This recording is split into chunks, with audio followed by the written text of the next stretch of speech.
Cherry pick gone wrong. Ganyan daw po maituturing ang nangyari sa pagkatalo ni former WBO World Junior Middleweight Champion Team Tszyu kahapon kay IBF World Junior Middleweight Champion Bakram Murtasaliev na may kartadang 23 wins, no losses, no draws with 17 knockouts. Kahapon nga po mga amigos, makailang ulit pinabagsak nitong si Bakram Murtasaliev si Team Tszyu bago tuluyang kinapos sa round 3 ang laban na siyang ikinagulat nga po ng mga boxing fans all over the world dahil yamadong-yamado talaga itong si Team Tszyu sa laban. Pero dahil nag-cherry picking nga po itong kampo ni Team Tszyu, nawalan tuloy sila ngayon ng isang blockbuster fight kay Terence Crawford. Dahil kung atin pong maaalala mga amigos, may offer na po noong una.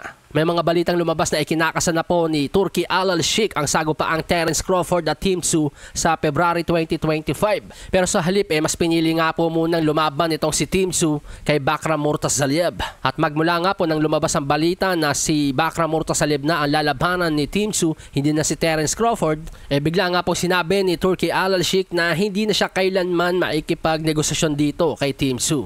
Bumarot din si WBA Junior Middleweight Champion Terence Crawford kay Team Tszyu sa social media. Sinabi nito na inakala daw po ni Team Tszyu na madali lang kalabanan nitong si Bakram Murtasaliev. Mas inuna pang isipin yung ibang mga fighters. Kaya naman sinasabing na sayang yung big money fight ni Team Tszyu kay Terence Crawford dahil tiba-tiba siya sa laban na yon, manalo man o matalo.